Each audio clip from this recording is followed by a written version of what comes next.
can't be with me if you're not at my pace. You're not at my level, you're not in my race. One foot on the gas, I'm pushing the brakes. Dancing with the devil, there's no recital. I'm killing competition, ain't no revival. I shoot it to kill it, I'm aiming for vitals. I'm showing no mercy when facing my rivals. Snakes in the grass, they're getting exposed. I know they be lurking, I'm watching them close. Acting like friends, but really they foes. Saw they be scheming and said adios. Yeah, I gotta get it. Yeah, by any means. I gotta get it, the mindset. I gotta get it, the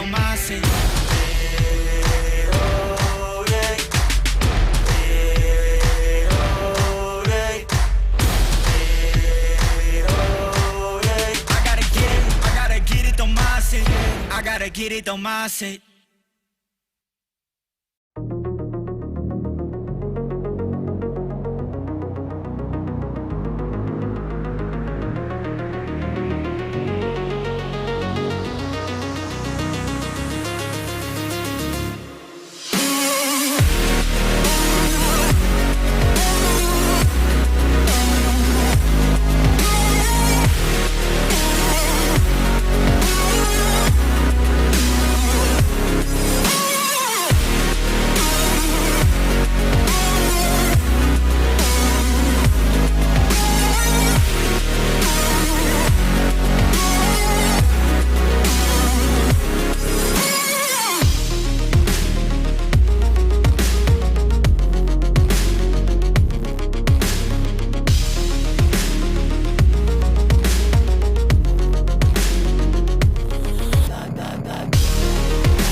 About 40 minutes south of the Magic City is Homestead, Miami, a traditional venue for season finales across multiple championships. Today, though, it sees us reach the midway point of this 2022 Season 1 of the iRacing IndyCar Open Championship. Hello, everyone. Welcome back to RaceSpotTV once more on a Monday night. My name is Arjuna Kankipati. Delighted to be joined, as always, by Andrew Kinsella. You can follow along with live timing and scoring powered by our partners at ATVO by heading to RaceSpot.tv/timing2.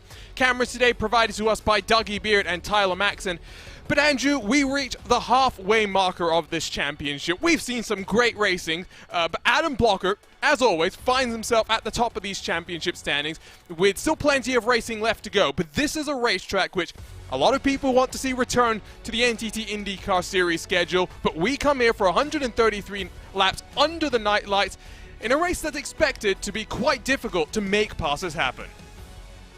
Thanks, Arjuna. Great to be back here on Monday night.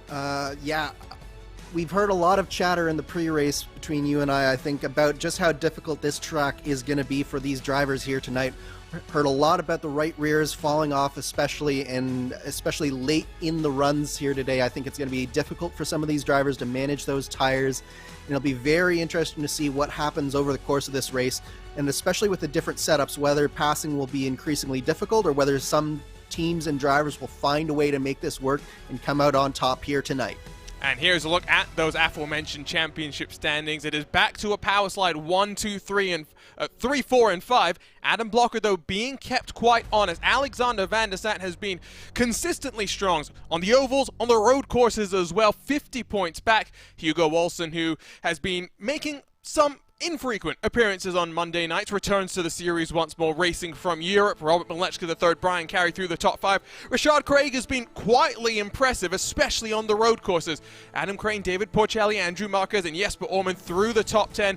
But ultimately, Andrew, there's still plenty of racing to go, but we mentioned it before. 12-week championship, only the top 8 points really count to the championship. So this might be one of the races where, with a 22-car field, drivers might take a little bit more of a relaxed approach. Just go out there and have some fun.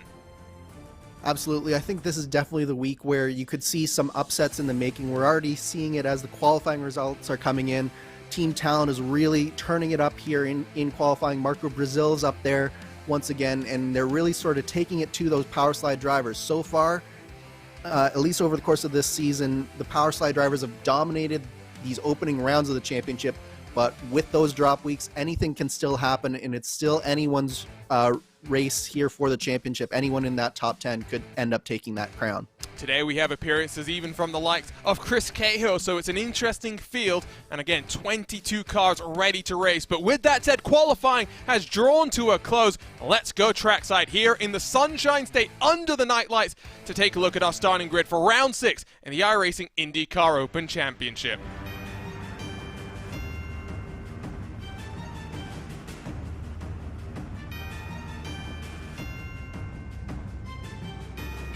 And so on pole position, it's Alexander Van der Sant, second in the championship, but a 24.803 puts him in control of the field coming to the green. 2,000 separates Van der Sant from his teammate Robert Malechka, while Jason Brophy and Andrew Wood make it a team talent row number 2.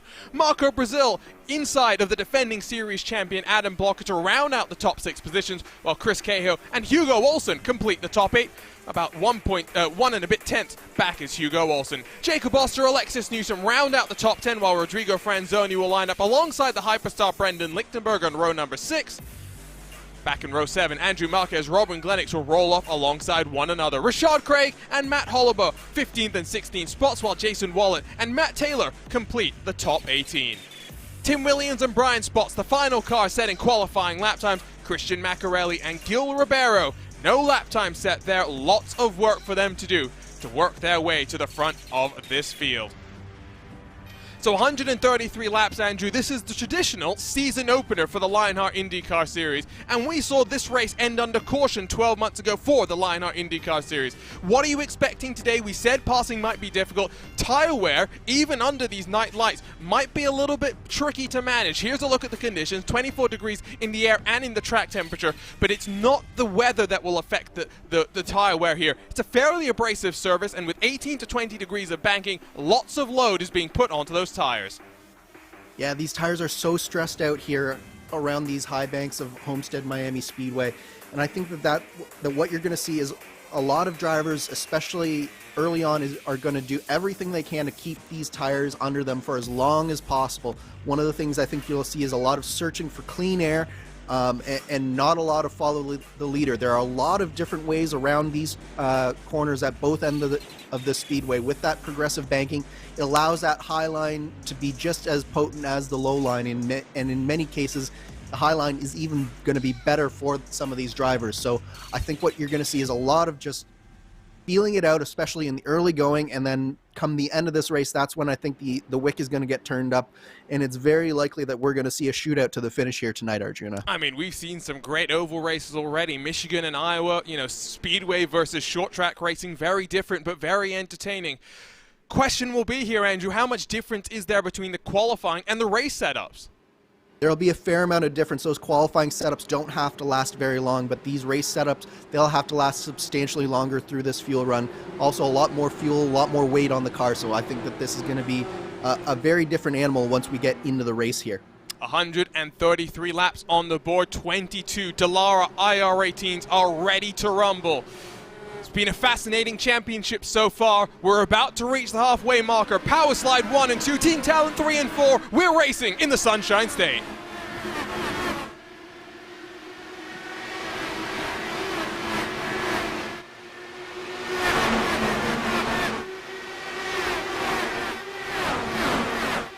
It's a nice clean start. Malechka tried to tuck in behind his teammate Alexander Van der Sat, but here comes Jason Brophy looking to try and make it 3 wide. He gets past Malechka. Now on the outside, lap 1, Van der Sat leads from Brophy, Malechka, Wood, and Marco Brazil.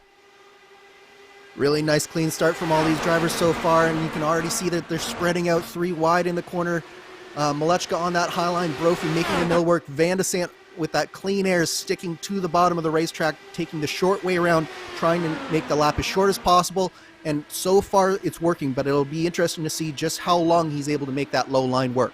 Already a bit of separation is starting to form between some groups. The top 13 not separated by much, but then there's almost 0.8 of a second between Robin Glenix and Rodrigo Franzoni. So setup maybe going to start playing a factor. Malechka gets back around Jason Brophy.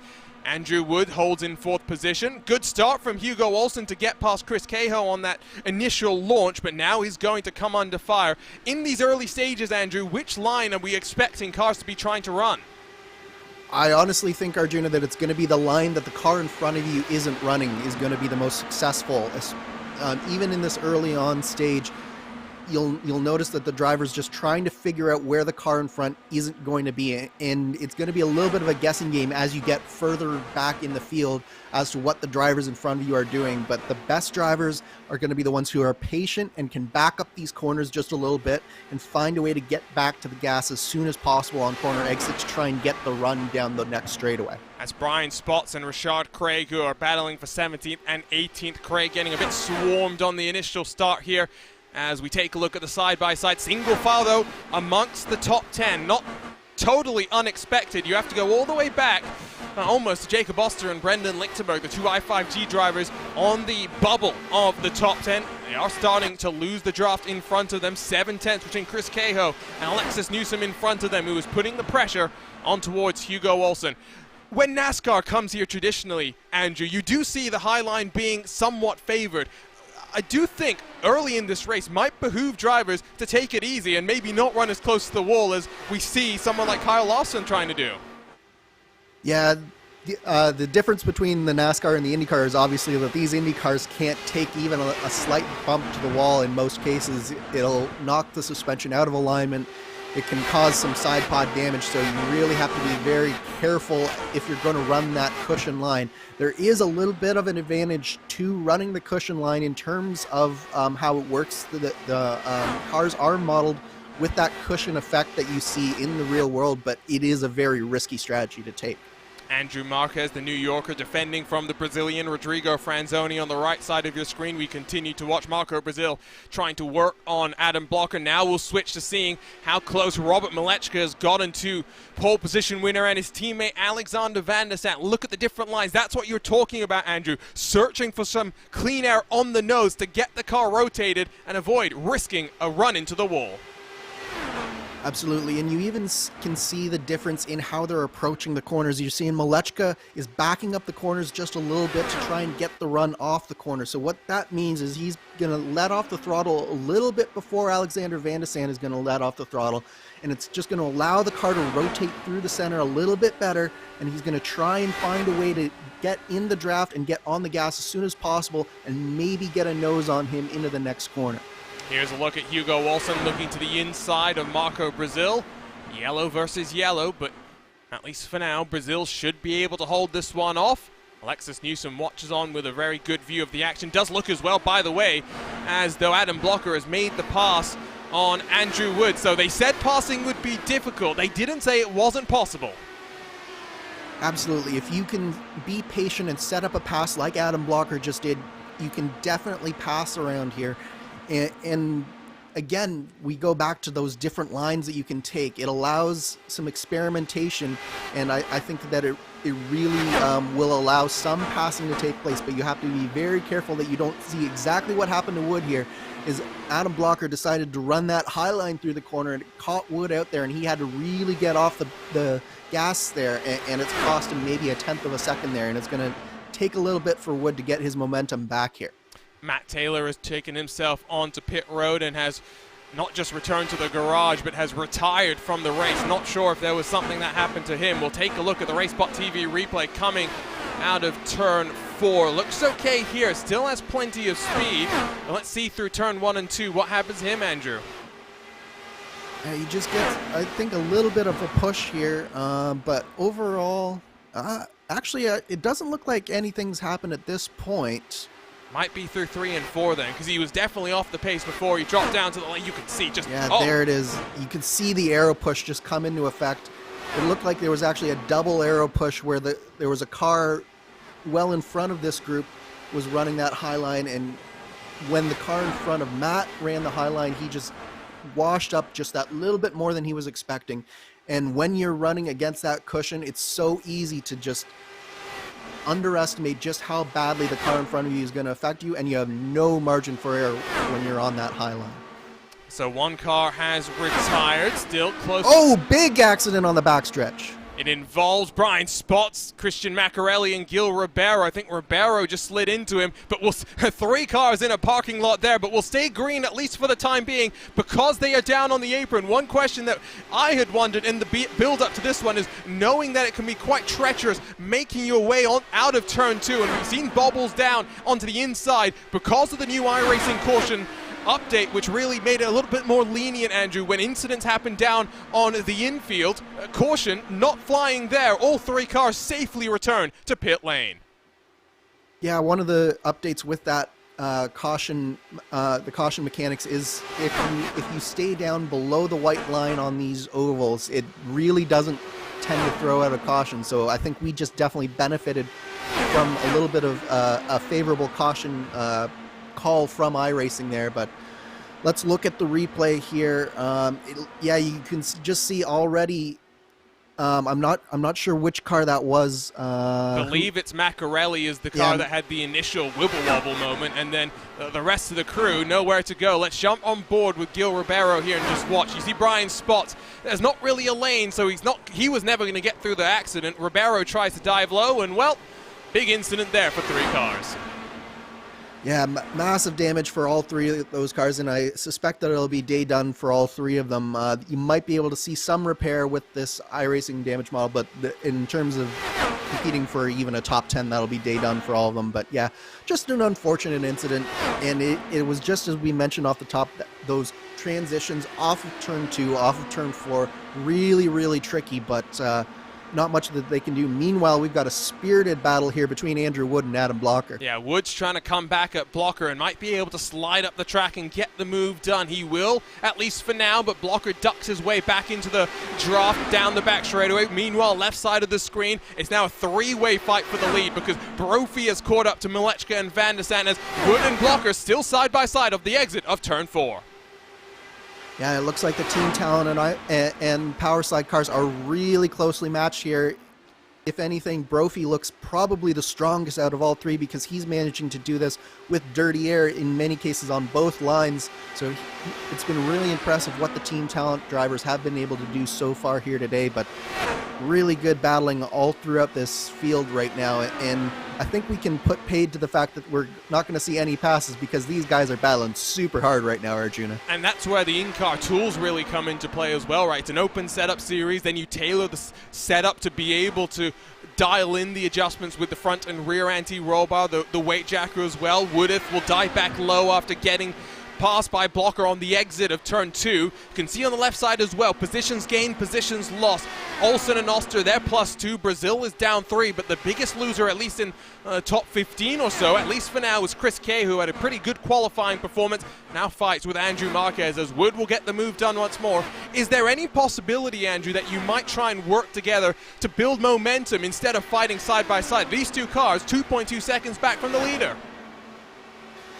There can be that possibility, but you have to have the right driver around you, and I think that at least for now, Wood and Blocker both really want to be in the front of this particular battle because they are just that little bit further back from the leading trio.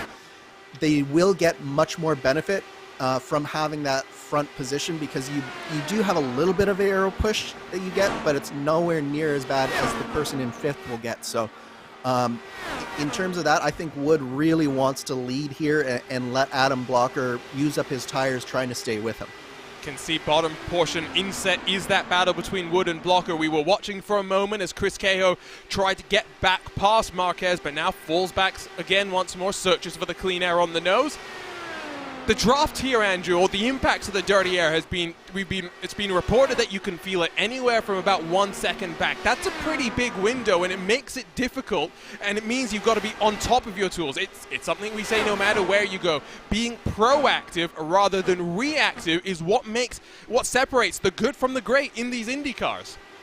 Yeah, I would even say that it goes back further in these cars. It goes back to 1.52 seconds.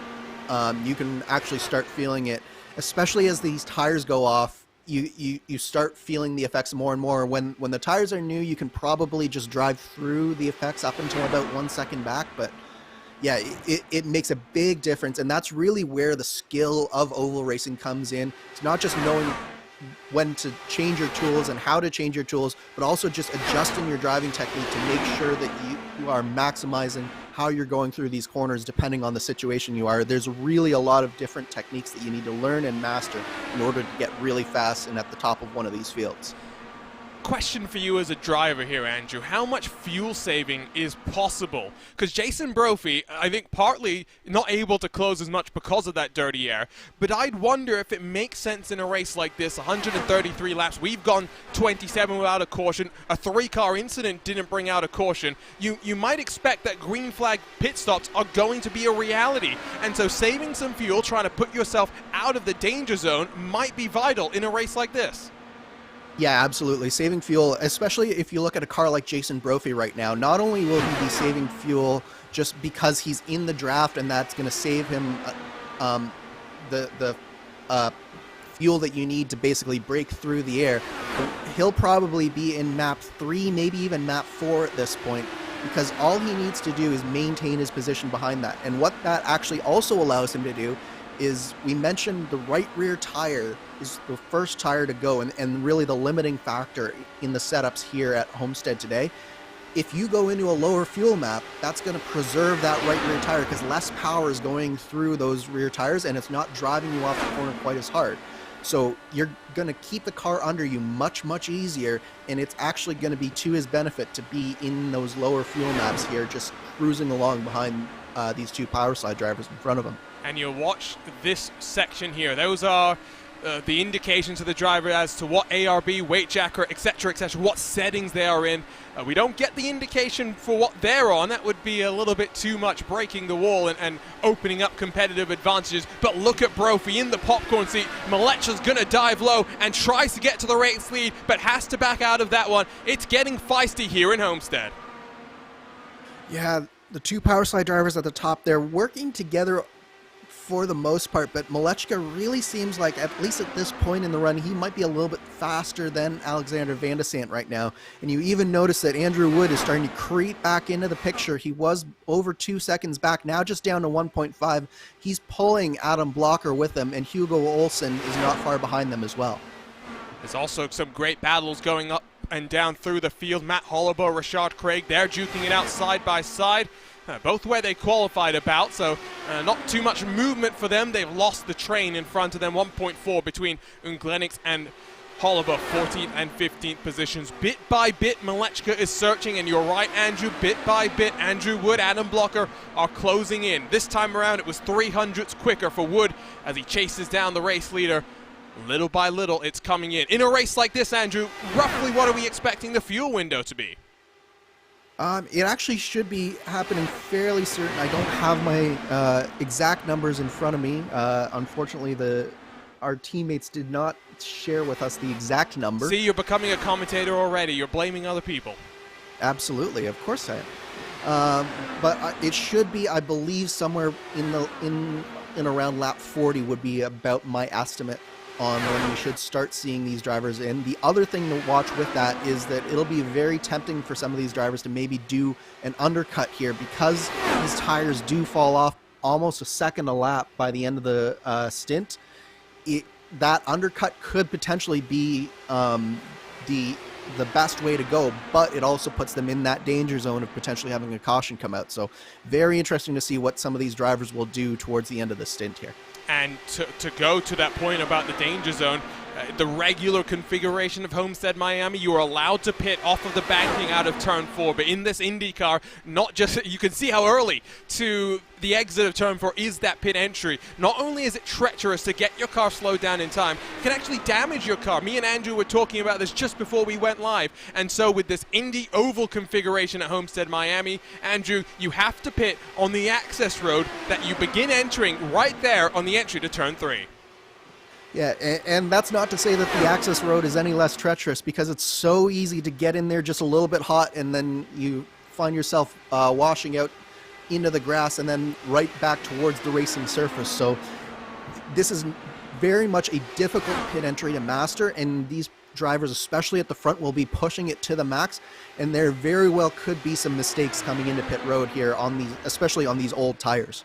Working lap 37, the top 3 split by 6/10. Brophy has fallen back a couple of car lengths, but still in the draft, potentially now bringing in his teammate to the mix as well, as we get closer and closer to that crucial pit window. Robin Glennox will be the first car to pit, so there we go. Pit lane will surely be busy very shortly. Doesn't look as though the race leaders are coming in just yet. You'd obviously expect Van der Sant to come in first. I've also just noticed that Adam Blocker is losing time even on Andrew Wood. So not an easy race so far for the defending champion and the championship leader, as Marco Brazil becomes the next car to come down to pit road. Yeah, I think Blocker just burned up his tires fighting with Wood so much, and once Wood started to really gap him just that little bit, it really started to feed the dirty air onto the lines that Blocker wanted to run, and he's just sort of falling off the pace at this point and just not able to keep the tires under him as much as he needed to here. But yeah, we're definitely seeing a little bit of strategy play. Robin Glennox, Marco Brazil, I think that they're really going for that undercut and seeing just how far they can make this undercut work for them, especially as we've already seen that the caution flag isn't necessarily going to come out here even for big incidents unless they're really on the racing surface. So this might be a really good track to try and take that undercut in. Yeah, but by the same token, if there is an issue on pit lane, I think that is more likely to bring out the caution than any of the other things that we've seen so far today. I'm not trying to say it's probable, but it's possible. I'll put it that way. So 2 cars have pitted, Marco Brazil and Robin Glennox of the 18 still running. 4 retirees, Gil Ribeiro, Brian Spots, and Christian Macarelli, all involved in that 3-car incident. Gil Ribeiro did actually get it back out onto track, but I think realized this car was still significantly damaged, unable to roll that car at any sort of speed. Matt Taylor had that solo car run up into the wall by himself. 4 retirements out of 22 cars. 40 laps into this one. Still waiting to see the leaders come down. Yeah, I expect them probably no more than 3 or 4 laps from now, especially Van der Sant. He's got to be getting low on fuel right now, but he's going to want to go as long as he possibly can here because he knows that he's going to be the first out of all of these drivers to pit regardless, just based on how much fuel saving that the likes of Jason Brophy has been doing throughout this stint. Adam Blocker will come down on lap 43, so indication that he'll try and affect the undercut here. Good entry to pit lane, doesn't lock up the tires. Very, very tidy from the championship leader, as we'll wait and see if Van der Sant might follow him in this time by. He's going low, but I think more just covering off any potential move. Pit lane delta here is about 32 seconds, so you lose more than a lap. So Adam Blocker is in the danger zone, is up on the jacks. He'll go for some fresh tires and a full tank of fuel. There's a couple of other cars are peeling their way onto the pit lane as well. Lexus Newsom followed in by i5G's Oster. Yeah, we're really starting to get into the meat of the pit cycle here. It's interesting that Van der Sant has been able to stay out this long. So most of these drivers that you're seeing pit right now, they're drivers that are pitting purely based on tires, trying to gain a little bit of an advantage. I do want to highlight, you mentioned Alexis Newsom and Marco Brazil as well. The Indy Alliance cars have been really strong here today. We've seen them struggle at a number of the early ovals, but they really seem to have upped their game just a little bit here, and both Newsom and Marco Brazil have been in the top 10 so far today. Rashad Craig is also down to the lane, bit by bit. Pit cycle is working its way through. Still 12 cars yet to come down. They include the 4 cars that lead the way. Van der Sant from Malechka, Brophy, Wood and Olsen the top 5. And about 3 and a bit seconds to Brendan Lichtenberg. It's been a great drive from Malechka. I tell you that, we were talking about dirty air. He's just found a way to keep close as here comes Van der Sant. Malechka's done a great job of making sure that his car doesn't wash up into the wall. Yeah, one of the nice things about having a teammate there is that there's probably a little bit of coordination, and he probably knows that Van der Sant really liked staying low for the most part there. And yeah, they probably were giving them each other just a little bit more room, but Van der Sant now down on the pit road, and this really gives us an indication of just how long I think that the cars can go in optimal conditions, because I believe that Van der Sant was probably going about as fast as he could, so we're looking at about 47 laps on a full fuel tank here. So 47 laps there as he'll roll himself off and just beat out, I believe that was, I'm not sure exactly which car that was, excuse me. Andrew Wood has also dived down to the lane. Matt Holloway, I believe, had a moment coming down to pit entry. Tells you just how treacherous it is as here comes Malechka. Jason Brophy, though, has continued to save the fuel. He'll pound around a couple more laps. Hugo Olsen stays out with him. And I do want to highlight one thing, Arjuna. You mentioned Wood was in the pits. Blocker has come out in front of him, so that undercut has worked so far for Blocker. It'll be interesting to see, though, whether Wood will be able to pass Blocker back on the track again. Try and get a replay of what happened to Matt Holloway. Did see a moment for him as he came down onto the pit lane. We'll get that replay here now as you just watch us jump on board, if we can, with him. Just washes out wide and into the grass, and good car control. That's some rallycross action in an IndyCar if I've ever seen that before. Yeah, that's definitely a moment where you have your heart in your mouth. You know that you got in there just a little too tight, and it's just like this slow motion slide where there's almost nothing you can do, and all you can do is once you hit the grass, find a way to catch the slide. Nice car control from Holloway, and hopefully no harm, no foul, and he's able to continue on in this race. Jason Brophy is pitted along with Hugo Olsen and Brendan Lichtenberg. Where will they feed out in relation to the rest of the field? There goes Olsen following in the tracks of Brophy. Malechka's already gone through. Adam Blocker will go through as well. Jason Brophy in that pit cycle has lost not 1 but 2 positions. Adam Blocker and Andrew Wood get on past the private label Team Hype car. A disastrous pit cycle for Jason Brophy there. He definitely did not maximize that pit lane nearly as well as some of his competitors. He's got a little bit to do to get back to the cars in front of him. The one thing that he might have a little bit of comfort for, though, is that he will have significant tire advantage over the likes of Adam Blocker, but that was definitely less than ideal for the Team Talent driver. Brophy actually has some lap traffic to contend with as well right now as he tries to find his way back up to the front. As look at Malechka almost banging down the outside wall. Rodrigo Franzoni has made it 52 odd laps. He'll come down and be the final car to pit. He's looking at a splash and dash to finish, but remember, he will be tire limited more than fuel limited, so still expecting a 7 or 8 second pit stop in the closing stages of this race. Been fun, Andrew. I mean, there was a lot of doom and gloom predicted from the community and the drivers coming into this one, but I guess sometimes, to quote Spider-Man, low expectations means low disappointment as well. Yeah, I think it's been a really good race so far. We've seen a fair bit of action throughout the field. We obviously did have that one incident happen early on in the race, but that didn't result in a caution just because of how it fell. But yeah, there's been a fair bit of battling throughout this field as we're watching Jacob Oster and Hugo Olsen and Marco Brazil all battling for, I believe, that 6th position here. So we've been having some really good action throughout the field, and I think that it shows that just the level of talent that is in this IndyCar community, and they even on a difficult track with a difficult setup, you can really see just how skilled these drivers are, and they really can produce action on pretty much any track here on iRacing. Absolutely, and if this is how the first half of the season has gone, I can't wait to see the second half.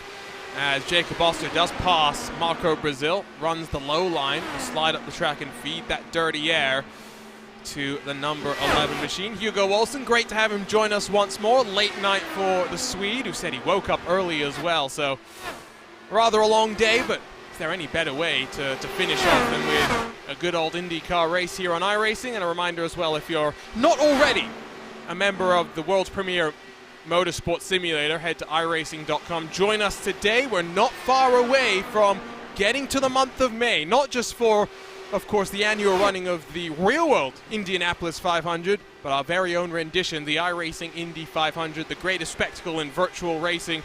Join now, build yourself up to be there for the week-long qualifying grind and for the spectacle of 4 different races of the course of 3 very exciting days. Marco Brazil now looks to get defend from Hugo Olsen, who's down the inside but will lose momentum, and here comes Alexis Newsom as well. Jacob Oster has cleared off into the distance. Bit of a train forming behind Marco Brazil. Yeah, and what you're seeing with Marco is the opposite end of what we talked about with that undercut. Is now he's on the older tires, so it's really starting to struggle through these corners, and battling with Hugo, that's just sort of backing him up even into his teammate now. Alexis Newsom is really starting to make a move. Meanwhile, we've got some action here. There's Brendan Lichtenberg and Robin Glennox going at it for, I believe that's 10th and 11th here. Contrasting days for the 2 i5G cars. Oster's been pretty good, has used the undercut to his benefit to work himself up into the top 7. Brendan Lichtenberg, well, he's only 9 laps into his stint, still struggling outside, or just on the edge of the top 10, I should say. As meanwhile, in front of them, the 2 Indy Alliance teammates battling out side by side as they run themselves into turn 3. Yeah, a little bit of teammate-on-teammate action. Alexis Newsom's really looking strong here in the middle stages of this run. She came in fairly early, but not quite as early as Marco Brazil. Newsom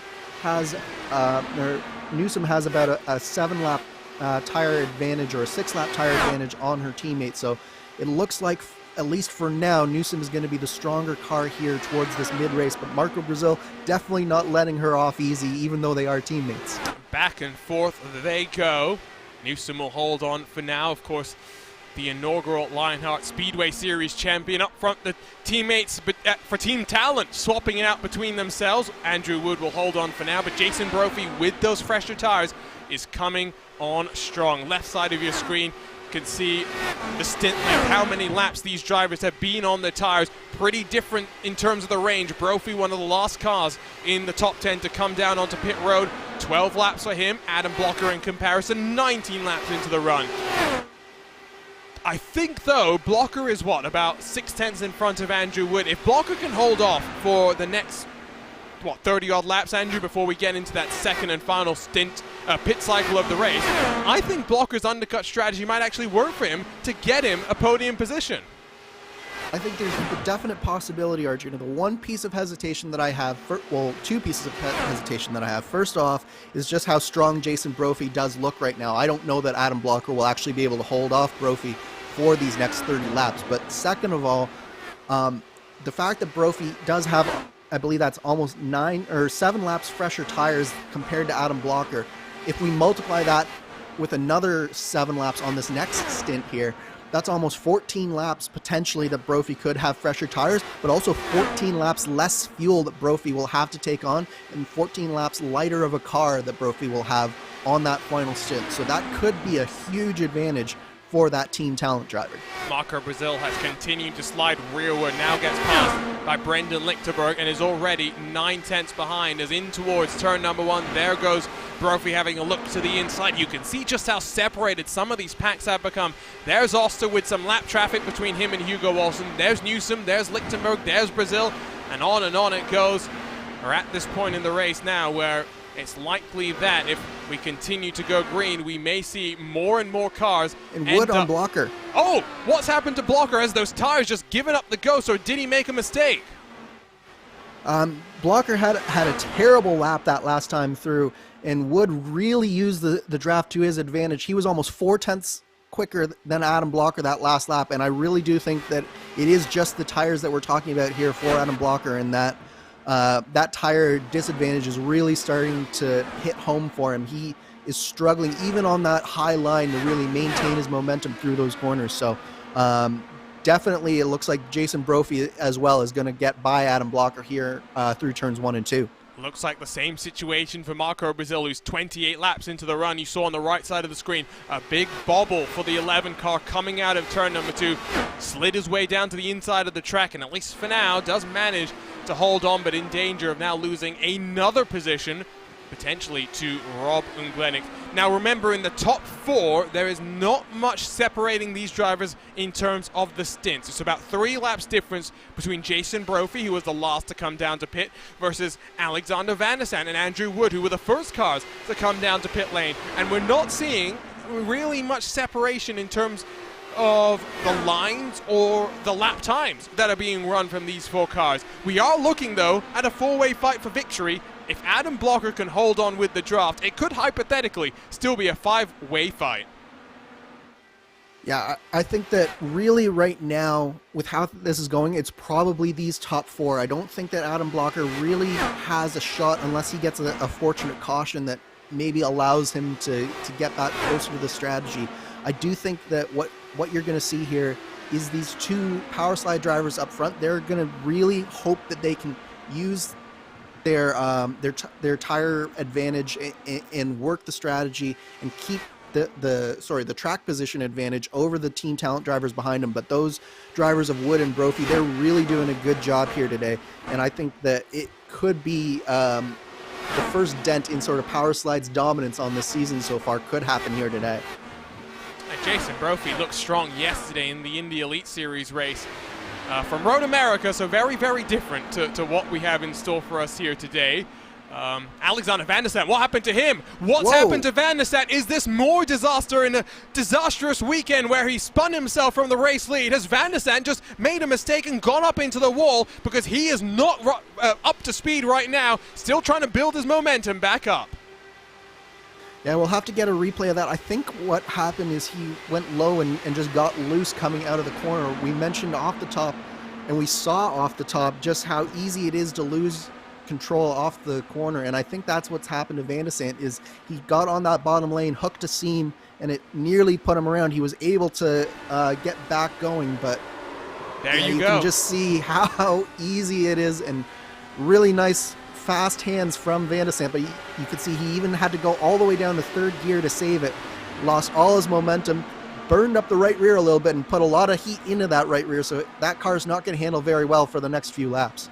He is going to be kicking himself, and I can tell you from my personal experience, from even the likes of Bo Albert, for example, who's going through a bit of a torrid time and a pretty rough stretch of luck in top-level competition in road series here in iRacing, that once you get in your head, Andrew, getting out of your head is much easier said than done, and Van der Sande just needs to take a breath. We've seen the relentless speed from him build up over the course of 2021, and 2022 needs to be a year where he relaxes and knows that he is one of the elite here in the iRacing IndyCar community.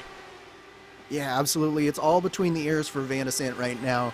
He just needs to relax just a little bit, as you say, and really allow the races to come to him, allow the cars to come to him. And that was a case where I think he was just pressing a little bit too hard to keep Rob behind him, and it just bit him just a little bit. So I think that'll be a good lesson for Van der Sande, and we'll see how he responds for the rest of this race and maybe see if he can get back up into the fight and back towards the front here. Robert Milechka has taken full advantage, now 1.5 seconds clear of Jason Brophy, and it's not just this last weekend which has been rough for Alexander Van der Sande. You think back to the first race in the Indy Elite Series where, at Michigan, it's a pack race, so anything can really happen. He was in contention for the win, though, made the mistake on the entry to pit road that sent him back in the pack, gave him damage, and really put to bed his chances of victory. It's just been one of those years so far. Yes, we're only 2 weeks into it, but he'll be hoping for bigger and better things coming out of the other side of January, hopefully, because, of course, in the Elite Series will take a week off for the iRacing Daytona 24, which will take place this coming weekend. And talking of the iRacing Daytona 24-hour race, Andrew, you're going to do your first endurance broadcast this weekend. How much are you looking forward to having fun talking the talk for 6 hours at a time? It's certainly going to be interesting, so everyone here has got to tune in starting at 7:20 Eastern to the Daytona 24-hour broadcast to see exactly how I fare over the course of my first endurance broadcast, but I do want to go back to the action on track once again, Arjuna. I just wanted to mention in that moment that Van de Sant had, look at this, Jason Brophy has managed to get around his teammate Andrew Wood, and not only has he gotten around his teammate, but he's starting to drive off into the distance compared to Andrew Wood just a little bit here. Yep, no, and Brophy was complaining to me last night. He was not looking forward to this race. In fact, was so not looking forward to it that he was thinking of just not racing. But you get rewarded for showing up, Andrew. That's the reality. If you, again, I'll go back to what I said earlier. Low expectations, low disappointment. Absolutely, and this is one of those instances where you might not be having a good time with your setup and with your car, especially in practice. But at the end of the day, all of these drivers are probably struggling just as well as you are. So what Brophy can learn from that a little bit, I think, is that just by trusting the process and getting into the race, it's really going to allow him to have potentially a very good finish here today. Adam Blocker, bit by bit, is dropping back into the clutches of Jacob Oster. He's 2 seconds back from Van de Sant. You can see coming on to the back straightaway out of turn 2 comes the green and gold. 1.7 seconds in closing bit by bit. 38 laps into the run for Blocker. And Glenix is already 44 laps into the stint, so not far away from second cycle of pit stops here. And potentially we will see Adam Blocker in the next 4 or 5 laps. I'm trying to do the math very quickly here, but if Blocker did a, what was it? We're on lap 83, 39 laps. So he did a 44 lap run last time. He has basically split this race into almost 3 identical stints. Is that correct, Andrew? Yeah, so what Blocker basically needs to do here is he needs to get to about lap 86. Once he's at lap 86, he can comfortably make it with no fuel saving. We saw that Van de Sant made it 46, 47 laps on his first stint, so he can make it with from about 86 to go. The question for Blocker will be, given how much time he's losing here, will he actually want to push it as far as he can, or will he want to come in right on that lap 86 mark there? So we've already seen a few drivers on pit road. Matt Hollaba's on pit road, but it looks like it could be more than just the normal service for that driver. Yeah, it was an early box for him. 30 seconds and counting in pit lane. Must have taken some damage somewhere, but the right side sidepole looked fairly okay. Hugo Olsen is in fairly early, 34 laps into the stint for him. Has something happened to the Swede, or is this just a strategy play to try and get some track position? I think this might be Hugo trying for the undercut here. This is a very interesting strategy play from Hugo because he was actually one of the drivers who went the longest on the first stint. So I'm not entirely sold on this play for Hugo, because I think that the cars in front of him that were sort of holding him up, like Jacob Oster, were probably going to come down pit lane fairly shortly anyway. So I don't know that I'm the biggest fan of this call. I think that if he had maybe let the track position game play out, he might have ended up better staying out, but it'll be interesting to see what happens. But here comes Alexander Van de Sant down pit lane, probably to replace that right rear tire that he torched when he almost went around there. Not just torched, but tortured. Alexis Newsom has been the next car to have made a mistake on pit entry, but she hangs on to it just like Hollaba did earlier. Jacob Oster also comes down onto the lane this time around, and for Alexander Van de Sant, this will be crucial to gain the track position back. But we saw with Adam Blocker just how easy it is for cars on fresh tires to get the move done on cars with worn rubber, Andrew. Yeah, the one thing I will say for Alexander Van de Sant is if he can somehow manage to get back into the lead of the race from this undercut, that fresh air and clean air on his front wing could be the advantage that he needs to maintain position. But it'll be definitely something that to watch with Van de Sant. Looking at Alexis Newsom, exactly, almost identical to what happened to Matt Hollaba on that first stop. She just gets in a little too hot, has almost the exact same slide that Hollaba did, and nice job catching it from her as well, and hopefully no harm, no foul for her as well. Jason Brophy becomes the next car to pit. Adam Blocker has already rolled himself out of pit lane, will emerge behind Alexander Van de Sant, and in fact is going to be embroiled in a battle with Tim Williams. And that's not lap traffic, that is, oh, it's at least a car coming to pits, but Hugo Olsen has made the undercut work. He cycles in front of the championship leader.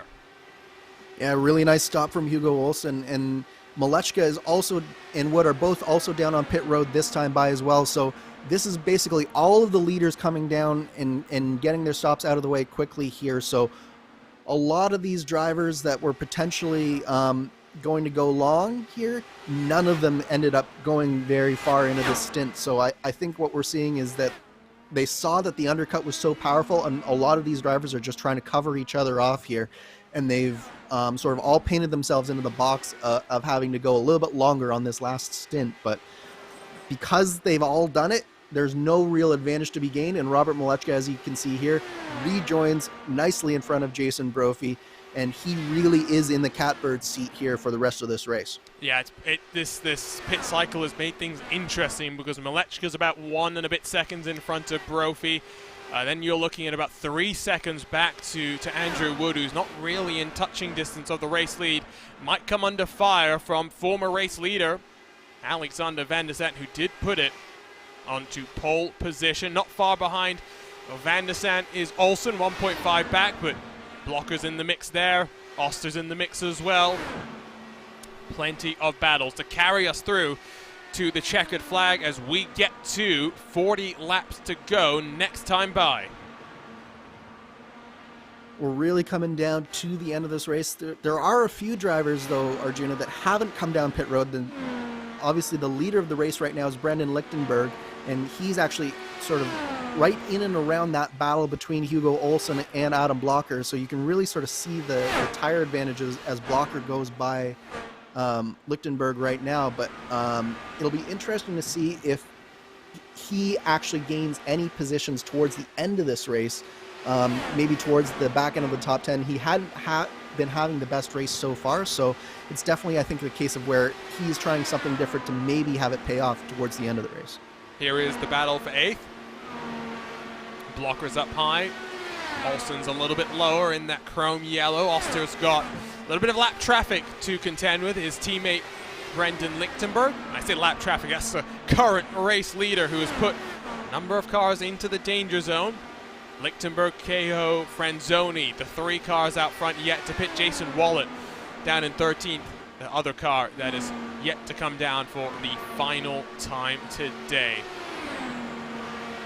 Brophy is keeping Malechka nice and honest. It was 0.05 of a second between the two of them last time by. The gap is holding steady at about 1.3 seconds. If Brophy wants to try and fight for the win here, Andrew, how does he play this? How aggressive does he go? Or does he try and maybe wait and save the tires and hope that Malechka burns through his tires just a little bit quicker? I think what Brophy's got to do right now is he's got to pay attention to the traffic that's in front of Malechka right now. Malechka's in a little bit of dirty air, so what I'm doing if I'm Brophy is trying to figure out ways that I can maintain my momentum better and get small incremental advances towards Robert Malechka. Basically, up until about 0.8, the 0.8 of a second back, so 0.8 of a second, it's probably more dirty air and more disturbance to the air than I get benefit from it. But if I can break through sort of 0.7, 0.8, then suddenly the draft effect becomes much, much more pronounced on these cars. So that's really what you're sort of doing if you're Jason Brophy, is just trying to find small ways to get closer and closer and closer until you get into that really close up area and it'll allow him to really close in on the back of Robert Malechka. Blocker has gotten past Olsen in that battle for what is net 5th position. Brophy and Malechka working their way through traffic. Checked Malechka's momentum up just very slightly. The hyperstar Brendan Lichtenberg down onto pit lane for his final stop and service. Leaves just Rodrigo Franzoni once more, the car extending this race the longest. Looks like Matt Holloway has called it quits. Still didn't get an indication as to exactly what happened to him, but does add to the retirees from today's race. Holloway joins Gil Ribeiro, Brian Spots, Christian Maccarelli, and Matt Taylor in not reaching the checkered flag here. 8/10 for the race lead. It's also 8/10 between Adam Blocker and Hugo Olsen. Olsen's next concern will be Jacob Oster in the green and gold, who is closing quite decently. Not the best of qualifying performances for the i5G car, but he does look as though he's worked the strategy nicely. He's also got a car that's quite nice in the dirty air in race trim, Andrew. Yeah, it does look like the i5G car is probably one of the better cars in the dirty air. Powerslide seems to be at a little bit of a disadvantage compared to the other teams in terms of their dirty air performance. We've seen a number of times, like with Blocker and with Olsen, that they just haven't been able to hang with some of these other cars and other teams quite like the rest will. So undoubtedly they'll be going back and looking and analyzing their setup and seeing exactly where they went wrong with this setup. But right now, it really, I think, comes down to two drivers on this track, and that's Robert Malechka and Jason Brophy at the front of this field. And it does look like Brophy is inching ever so much closer towards Malechka. It's down to just 1 second from 1.3 just a few laps ago. Franzoni comes into pit, so all of the cars on track have made their final pit stops in today's 133 lap race. 30 laps to go this time by. Cap has opened up slightly once more, and well, for a third time today, I believe the car has had an off-track excursion on pit entry. Not getting the best of views there, but you can see that was about the widest that we've seen any car take that entry into pit lane so far, Andrew. We'll get an onboard look as well. Yeah, that would definitely be the most adventurous. We almost got, I think, we almost came close to a caution with just how close he came back to rejoining the surface, the racing surface there. But yeah, definitely way too hot for Franzoni coming into that pit lane. And again, once you've committed and once you started braking, there's almost nothing you can do. So you just have this helpless feeling in the pit of your stomach, because you know that you've gotten in there too hot and there's nothing you can do to change it. If you hit the brakes harder, you'll lock the brakes and make it worse. So all you can do is just ride it out and hope that you don't spin up back onto the track. Well, for Franzoni, I think that ended up being an unsafe pit entry penalty, because he was in the box for 52 seconds. Does lend credence to that idea. Olsen still 1 second clear of Oster, though. Looks like, at least for now, he will be holding on to 6th. More lap traffic for the race leaders, though, as they work their way in towards turn 3. It's getting dicey for them now. Yeah, we're right into the back of this field, and the thing is, the farther we go in this race and the more these drivers sort of come into play here, these are faster and faster drivers that these drivers are coming up against. They're coming up against the likes of Chris Cahill, Marco Brazil. Jason Wallet is looking to go a second lap down here. So we're really starting to get into this zone where, especially for the cars that don't seem to be working quite as well in traffic like the Powerslide cars, it's starting to get to be a problem here. And we're already seeing that Brophy is lap by lap eating into this gap to Robert Malechka, and even through that one corner there was about 3/10 that Malechka lost through that corner. It's because Malechka tried to run the high line where Wallet was. You said it earlier, you've got to go where the car in front is not, and this time Malechka's got the message, but he's going to drift up the track, and Wallet is bringing Jason Brophy corner by corner into the fray here for the race lead. Malechka to the inside of Wallet. The lapped car will dive his way up the track in through turns 1 and 2. Now put some separation between him and the cars behind, but you brought up the most important point here, Andrew. These are faster and faster cars. They're not going to just get out of the way. The difficulty of making the pass as well just ratchets up in intensity. Yeah, absolutely. And many of these drivers are also in battles with cars around them, so that's another incentive for many of these drivers to not give up track position, because they don't want to compromise their races any more than the leaders want their races compromised. So it definitely gets to be a dicey situation, especially as these tires go off, and it's harder and harder to even make the passes normally. So definitely a dicey situation as we see Brophy, we see Lichtenberg and Marquez in a nice battle here. Lichtenberg, again, he's really taking advantage of those fresher tires and just drives right around the outside of Marquez.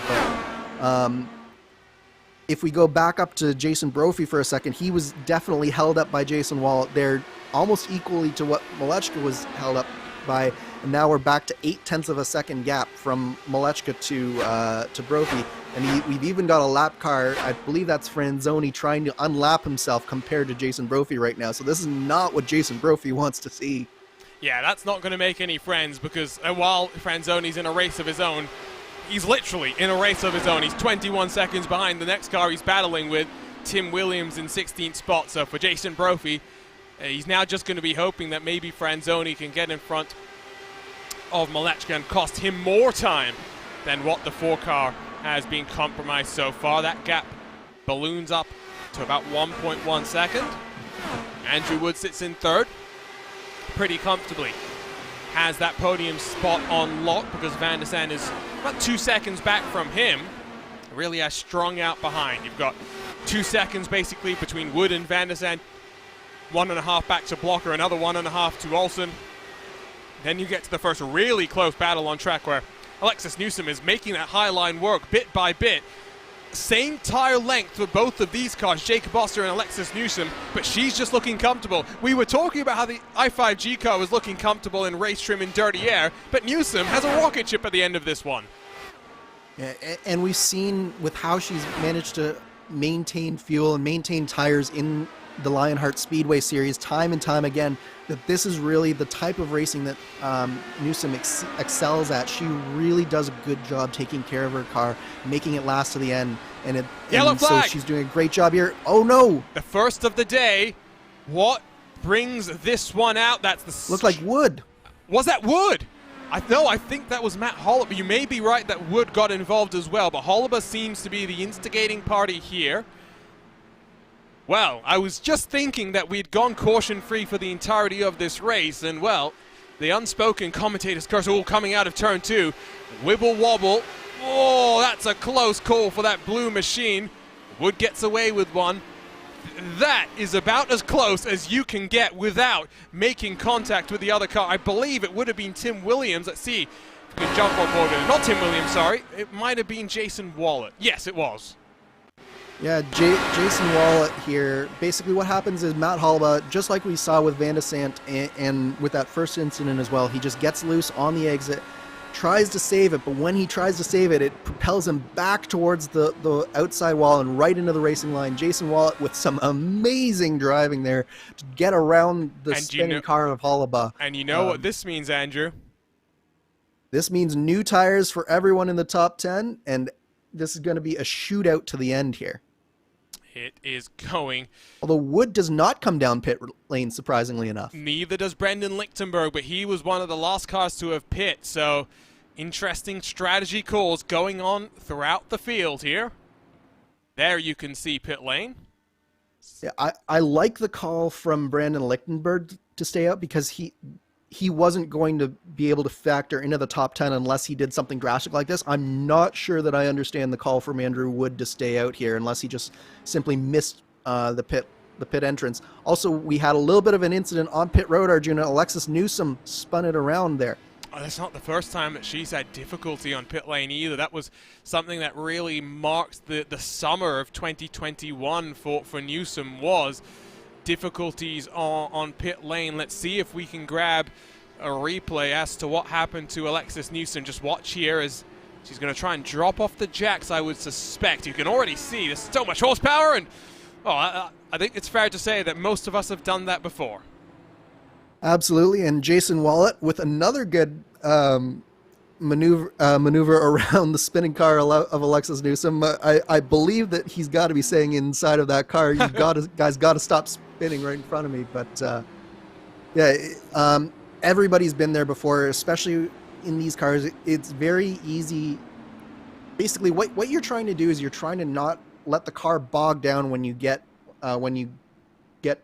dumped off the jack. So you have a little bit of throttle in the car, but if you have a little too much throttle, then your rear tires are spinning when it hits the asphalt to go, And you basically, it's very hard to get, once the tires start spinning, to get them to stop spinning. And especially on a pit road like this, where you have concrete versus asphalt, you just spin the car around. It's happened to literally everyone in this field at one point or another. So unfortunate for Alexis Newsom, but fortunately it happened under caution and she doesn't lose too much time from it. And what do they say, Andrew? Cautions breed cautions?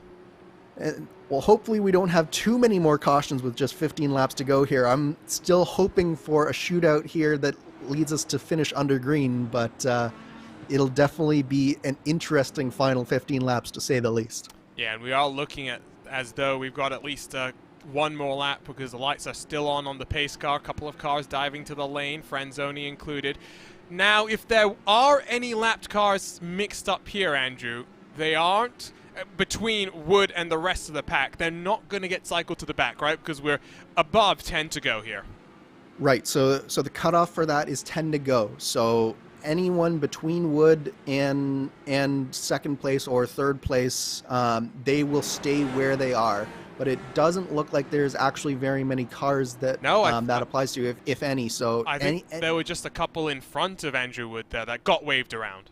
Yeah, so there's basically no disadvantage to Malechka, Brophy, and Van de Sant for getting these fresh tires. So it'll be, yeah, I like the call from Brandon Lichtenberg, because he was so far back on the track anyways that this really just gives him the opportunity to potentially salvage a nice finish from this race. But I'm very puzzled by Andrew Wood staying out there.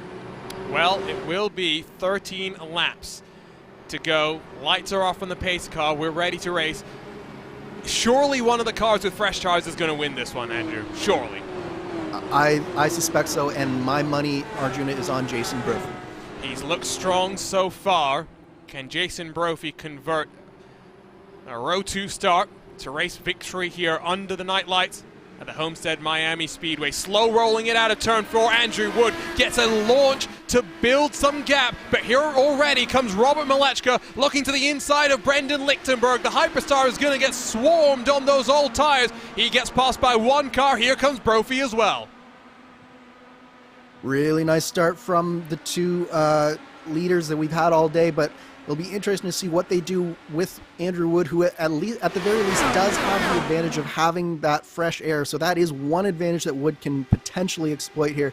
Right now, though, it'll be crucial for Malechka and Brophy not to fight too hard with each other and concentrate their efforts on getting by Andrew Wood here in these next few laps. Brophy ran the same line as Malechka, washed up the track and opened the door for Van de Sant and Blocker to close in as well for the race lead, side by side in towards turn 3. Worn rubber for Andrew Wood, fresh tires for Malechka, who powers his way back into the race lead. Teammates squabbling behind Blocker and Van de Sant, but Brophy needs to dispatch his own teammate Andrew Wood to fight for the race lead. 11 to go. That was an absolute power move from Robert Malechka, and he is pulling away quickly. Brophy also around his teammate here. So now it's down to those two. I believe that Van de Sant and Blocker are just too far back. They squabbled with each other too much. I don't think that they're going to factor into this. I think it's going to come down to Jason Brophy and Robert Malechka here. Hugo Olsen wants in on the front. Another two Power Slide teammates going side by side as they enter into the corner. Wood is down to third. This is where he was when the caution came out. If he can hold this position, it will be a minor miracle. We look rearwards from the race leader, who is once more 8/10 clear. If Jason Brophy's going to do this, it is going to be a remarkable recovery to build that, to minimize that advantage. Wood loses one position. He has to try and fight this one back, but there's not much he can do. Nothing left in his toolbox. No, Wood just doesn't have the tires to fight off these drivers. They just have too big a tire advantage for this to work. Van de Sant now by him, and now Adam Blocker should be by him on this corner as well, although he does get a face full of aero push from his teammate in front of him, so it doesn't actually get clear of Wood. But it's going to be, I think, a tall order for any of these drivers to factor into this race. It looks like it might just be Robert Malechka's to lose here. Brendan Lichtenberg is back to 9th spot, so not the easiest for him either, with those worn tires who come under far from Andrew Marquez. Remember, these two were squabbling before the pit cycle, so very much seems as though the decision to stay out there on track was not necessarily the right one, even for Brendan Lichtenberg. 1 second the advantage for Robert Malechka in front of Jason Brophy. 1.3 further back, Alexander Van der Sant. Hugo Olsen diamonds off the corner, gets the run on Andrew Wood, trying to move him outside of the top 5. Yeah, Wood is doing everything that he can to stay in contact with these leaders, but there's just nothing left in those tires. He made it very difficult for Hugo Olsen to get by him, but he just has no response here. He's going to try to go low through turns 1 and 2, but you can just see how much more grip Hugo Olsen has compared to Andrew Wood. And there's just no contest here. So hopefully for Wood, if he's going to be able to keep the likes of Robert Unglenix and Jacob Oster behind him, but yeah, that call just didn't pay off for him, Arjuna. You can be bold. It's not always going to work your way. That is the beauty of racing, whether it be online, whether it be in the real world as well. Wood will come under fire from Unglenix, from Oster. Lichtenberg loses out to Alexis Newsom. Andrew Marquez still struggling to find a way past, because Marquez didn't come down to the pit. Oh no, excuse me, he did. Alexis Newsom came in an additional time in comparison to the rest of the field, because of course she was already back in the pack. She's got a couple of laps, at least indicated fresher rubber. Don't think that's necessarily going to be a big factor, at least for the time being. Battle for third might start to get intense here. Van der Sant is being chased down by Blocker. Last time by, 1/10 quicker was that number 2 car. And this is exactly the type of race that Blocker excels at. He's been in this position so many times before, a little bit more experience than his power slide teammate in these situations, and that's often what these types of battles can come down to. There's only 3 laps left to go though for Blocker, so if he's going to make a move, he's going to have to make it soon on his teammate. Say goodbye to Robert Malechka, 1 second clear of Brophy, and with 2 laps to go, moments away from taking victory here in Homestead, Miami. Blocker tried to get down to the inside of turn 3, door shut by his teammate Van der Sant. Blocker then washes up the track.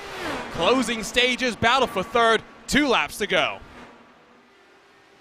Everything's still to play here between Van der Sant and Blocker's not going to let his teammate have this easily. But up front, it is Robert Malechka just walking away from Jason Brophy. That clean air, those fresh tires made all the difference for Malechka, and he is not going to let this go. It's been a fascinating race. Gloom and doom was predicted, but we've seen plenty of racing, and just one solitary caution that set up a 14-lap shootout to the end, but it will be Powerslide continuing their dominance in this 2022 Season 1 of the iRacing IndyCar Open Championship. From second place, Robert Malechka wins here in Homestead, Miami. Jason Brophy, a valiant second spot, and a drag race between Van der Sant and Blocker all the way to the line. 0.003 of a second, Adam Blocker rips a podium position away from Van der Sant. Heartbreak for Van der Sant after starting on pole position. A mistake by himself drops him down to 4th. But for Robert Malechka III, the elation of race victory. What and a race. a little bit of a spin there from the teammate, but I think, or from the competitor, but I don't think that was intentional at all from Jason Brophy. But yeah, great race between those two here today. They really were the class of the field, Arjuna. Robert Malechka, Jason Brophy, they just did everything right throughout the course of this race. They made the right call on that late caution, and it was really great to watch them battle throughout the course of this field and this race here today. And I think just a really strong effort from many of these drivers in this top 5 to do what they did here today. This was fun. This was fun. I'd love to see Homestead back in real world IndyCar competition if it looks like this. And now they're going to have a bit more downforce in the upcoming season, announced just this past weekend. Could it be an even more fascinating race? I am sure it would be an enthralling race here under the night lights at Homestead, Miami. But with that said, after 133 laps of action, just one caution, here's a look at the race results. Robert Malechka victorious for Powerslide Motorsports. Jason Brophy ensures it's not a lockout of 1st through 4th. The Team Talent driver finishes on the 2nd step of the podium. Adam Blocker rounds out the top 3. 3,000 back, Alexander Van der Sant, after starting on pole position, drops down to 4th with Hugo Olsen in 5th. Robin Glenix, Jacob Oster, and Alexis Newsom all got past Andrew Wood to pile on the misery and the punishment for Andrew Wood after electing not to take tires in that one and only caution cycle of the race. Andrew Marquez completes the top 10. Marco Brazil, Brendan Lichtenberg 11th and 12th. Didn't work out in terms of the strategy call for Brendan Lichtenberg either. Chris Cahill, Rashad Craig, the last cars on the lead lap. Jason Waller had a couple of close moments in that one and only caution cycle that we had. Managed to stick himself out of trouble. He finishes down in 15th, excuse me. Rodrigo Franzoni, Tim Williams 2 laps down, 16th and 17th, while Matt Hollabo retired from this race in the closing stages, 18th position for him. And then a 3-car incident coming out of turn 2, instigated by the wibble-wobbling car of Christian Macarelli, mixed up Gil Ribeiro and Brian Spots. Ribeiro able to roll himself back onto track for a couple laps before realizing his car was terminally injured. Spots and Macarelli out on the spot, pun intended. Matt Taylor rounds out the 22 cars, a solo car incident for him, washing up into the wall with dirty air. 22 cars, fastest lap said by Robert Malechka in that final sprint to the checkered flag. Malechka continues to celebrate, and we will get post-race interviews underway in a couple of moments' time. Just waiting for Robert Malechka to join us here in the RaceSpotTV commentary booth. And Robert, do we have a copy with you? Yeah, how's it going, guys? Well, that was a remarkable race. It wasn't necessarily one where a lot of the drivers thought it would be a spectacular race, you included. That looked like a lot of fun, even in that opening stint where just keeping up with your teammate Alexander Van der Stent was easier said than done. Yeah, when we hopped in the race session, we were all super surprised by the track temp being way lower, and I think it made the racing really good. Yeah, that first stint, you know, just riding behind Alex, we were both kind of saying now we were really bored just kind of riding there, clicking off laps, but yeah, then at the end, that yellow came out, and it kind of turned into a pack race, and made the right moves and got the win. And, I mean, when you were in that three-way fight with your teammate and Jason Brophy, were you ever feeling worried? Because it did look as though Jason Brophy had a car to try and challenge you. Were you thinking about that then in those closing 10 or so laps? Yeah, they seem to have more downforce than us. So I, yeah, 100% was worried because they could close up. Same with Wood. Wood was really quick as well. But, you know, Hugo and Adam did an amazing job in the setup as always, and got first and third for our team. And now half the season's done, half still to go. Give yourself a mark out of 10, and you're still in the mix for the championship here. And a win like this really solidifies a good points haul for you with 6 races to go. Yeah, it's been decent. You know, should have got a better finish at Iowa, but you know that's racing luck. Everyone gets it. If I can do a little better on road courses. That's probably my goal for the rest of the year because I know I'll always be up front on ovals. Well, congratulations, Rob. Great drive from you, and another victory to add to your collection. Yep, thank you, guys. So that was your race winner, and now in second spot, Jason Brophy, talking with some of his competitors there, standing by with Andrew Kinsella. Jason, what a race that you had today. First of all, let's talk about the qualifying setup. For a number of races, a number of ovals, the team talent setup hasn't necessarily been the fastest in qualifying, but here today you really seem to take it to the power slide drivers. Well, to be fair, normally we don't have a Q set that's anything more than a race set without fuel. For this one, I didn't have that, but I went back and tested an elite set from last year, and it was really fast still, so yay! Awesome. And then, so throughout the course of the race, we noticed that especially in the long runs, you guys seem to be doing just a little bit better than the power slide drivers. Did you find that from the car as well, and did that affect any of the strategy calls throughout the race? Yeah, we seemed to be pretty good, especially we were able to wrap the bottom a lot better, and I feel like there were times it was really difficult for Rob and Alex, and even especially Adam, to run that bottom. They got real loose. I had issues running the top. They could run that a little more, you know, safely, but the bottom seemed to be better on tires. So I just kept wrapping the bottom and waiting, and I got close a few times, but it's really tough. Especially, I think Alex was probably too loose in that first run, or just struggling a bit because Rob could sit right there, or he was just riding around like fuel map 3 because it was everything I could to get right there, and then I just couldn't make a move on both of them because I had to get both of them at the same time, and that didn't work. So car was good, just never got myself the clean air I needed to see, you know, if I could pull. And then we were green for so long, and then caution comes out with 15 to go. So just talk us through those last 15 laps. Obviously, your teammate made the bold strategy call to stay out. Did that affect how you were going to approach those last few laps? Were you working together with your teammate to maybe try and get around Rob? What was going on there? No, he had it work in a league race and thought it might be the play. I disagreed, obviously, because I pit for tires, but, all the power to him. No, we're racing at that point. I mean, there are times to work together, but at that point, he's out in the lead. If he can hold it, obviously, he let me go pretty easy once he was behind Rob, so I'm not going to sit here and say, but if he can hold the lead, good for him. That's the goal. We were racing at that point, so, all the power to him. We worked together pretty well in the pit stops, right? We were trying to do the overcut, the undercut. Obviously, I made the mistake of doing the overcut in the first one. That was a big regret, but I didn't necessarily trust myself, much less anybody else, to make the pit road. Thankfully, I did, so on all of them. Awesome, and we'll get you out of here on this one. We have half the schedule has gone by already.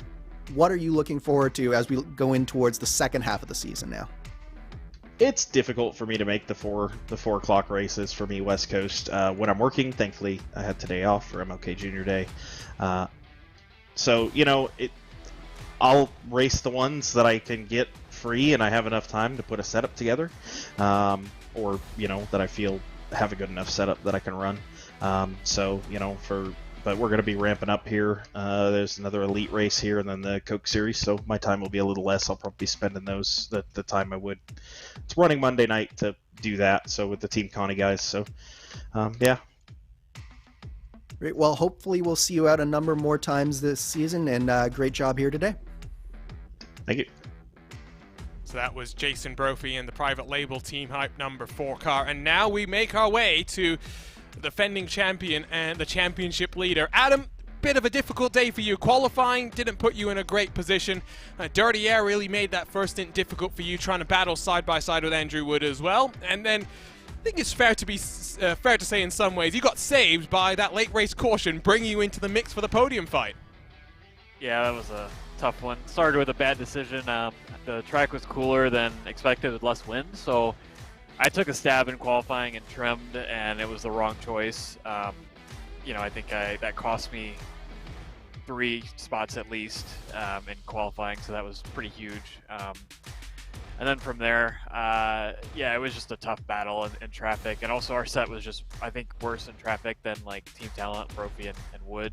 I think we were good in clean air, but yeah, just really bad in traffic. So late in the run, so I don't know how many times I almost crashed, probably like more than 5 at least. So between getting loose on the bottom in 1 and 2 and just almost hitting the wall off the exit of 4.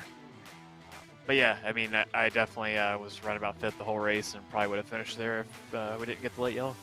You must still be somewhat happy, maybe not with the result in some ways, but the fact that you made the decision to run this as a night race. Of course, you're one of the people, the person that helps build the schedule for this series. The decision to run it as a night race, yes, somewhat unexpected that we got these specific conditions. It worked out nicely. It was a really fun race to watch.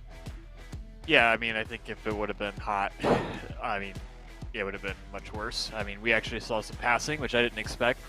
Luckily, we did get a kind of cool track, so that helped. But yeah, in the end, I think it was a good race overall, and tough but fun. So. Well, halfway through the season, Adam, I mean, one question I do have to ask you is, IndyCar testing is going to start building up now in earnest, and you work trackside, isn't it? Part of the Ilmore engineering effort with the Chevy engine program. How much are we going to see you in the second half of this season? I'll be able to make most of the rounds, so enough to compete for the championship. Yeah, just going to be, busier than I was for the first bit, already busier than I was, so yeah, not as much time to put into practice and stuff, but yeah, thankfully we have a strong team at Powerslide, and yeah, I just want to thank all the guys there for working on the setups week in, week out. It's no coincidence we've won 3 weeks in a row. So 3 on the trot for Powerslide, and congratulations on the 3rd for you, Adam. Looking forward to seeing you then in 7 days' time from Twin Ring Motegi. Yep, see you then. Actually 5 in a row. Oh, is it really 5 in a row? Wow. We said that it's the top 5 in the championship coming into this one, Andrew, and, well, 5 wins on the trot as well. Here's a look at the schedule. 6 races done, 6 to go, and we're going to IndyCar staples basically all the way through. The only one that you could somewhat say is an outlier is Sebring, not necessarily a race venue for IndyCars, but a test track. And Twin Ring Motegi, maybe you could make the argument that usually we'd race on the oval instead of the road course configuration, where we'll be racing for 31 laps. Yeah, of course, they did race the last time they went to Twin Ring Motegi. They did race on the road course. Of course, in real life, the oval was damaged in that big earthquake back a few years ago. So, yeah, I'm definitely looking forward to Twin Ring Motegi. I think it's going to be really fascinating in this car, especially with the new tire model. This track in this configuration is really notorious for sort of eating through tires, so I think it's going to be very interesting to see what happens with the red and the black tires when we get to Twin Ring Motegi. I think there's going to be a lot of interesting strategies going on here. And again, 7 days time, every Monday night, join us on RaceSpotTV for this iRacing IndyCar Open Championship. 6 races done, 6 to go. It's been thrilling so far, and I have no doubt we are in for plenty more action over the course of the next 6 weeks. It is time to say goodbye, though. Just a reminder, you can stay up to date on all the things RaceSpotTV by following us across of social media. If you're not already subscribed to us on YouTube, hit that red button and the bell next to it to get notified every single time we go live with a great sim racing series that we get to cover. On behalf, though, of the team, from our partners ATVO, Dougie Beard, my name is Arjuna Kenkipati, delighted to have been joined by Andrew Kinsella for a thrilling race under the nightlights in Homestead, Miami. Congratulations to Robert Malechka III, victorious here in the 6th round of the iRacing IndyCar Open Championship.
I want it now and I ain't never gon' back down.